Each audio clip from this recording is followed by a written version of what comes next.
What's up guys, this is Kick Complete here, doing a quick review on the Hercules P32 DJ. I'll start off talking about the controller itself. All in all, it feels pretty good. It feels fairly solid, but not heavy. It's got the classic 2 decks and a mixer setup with a twist. As you can see, there's no jog wheels, but instead you get an array of 4x4 pads, 16 on each side.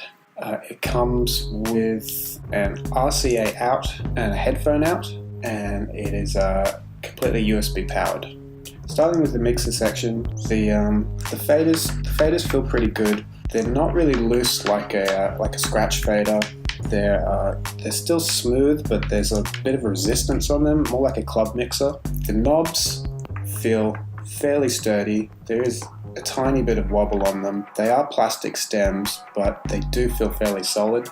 You have a 3-band EQ, high, mid and low, a browse and loading section, and a headphone control.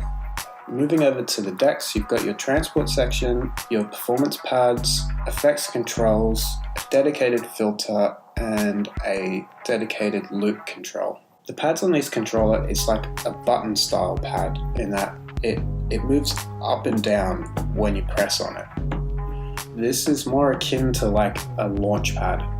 Continuing with the pad section, you have 4 performance modes: the sampler, the slicer, loops, and hot cues. The hot cue mode gives you access to 8 hot cues, a beat count, and beat jumps in either direction. The loop mode gives you access to instant loops and permanent loops. Slicer gives you access to your slices and those slice lengths. And the sampler mode gives you access to either your left or right sampler. An interesting thing about the loop mode is that there is no loop roll. Instead, they have a slip button, which will give you the same effect as a loop roll, but the slip mode works on all other functions, including your hot cues. Moving up to the effects section, you have access to 3 effects per deck, a wet dry, and also a macro mode. The way the macro mode works is when you hold down the macro button and turn the wet dry knob, you're effectively controlling all 3 of your other effects. One feature that I found useful was a dedicated record button.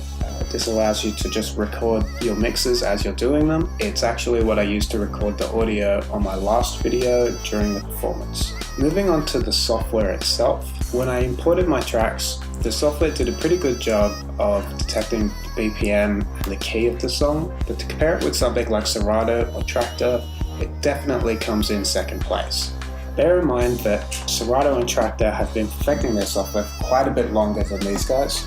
With that in mind, I think this controller would pair perfectly with something like Ableton or Traktor, but that's only if you wanted to spend the time mapping it. I found this controller on Amazon for about $250 US, so for the price of it, what you get is pretty good. It's definitely aimed at beginner DJs, or maybe a second backup controller for more professional DJs. And all in all, I had a pretty good time using it, but I'm interested in hearing what you guys think. Do you own a P32? Have you used a P32? Would you consider buying a P32? Let me know in the comments section what you think. Alright guys, I think that's all I have to say about this. So cheers for checking out my video, and I'll see you guys next time.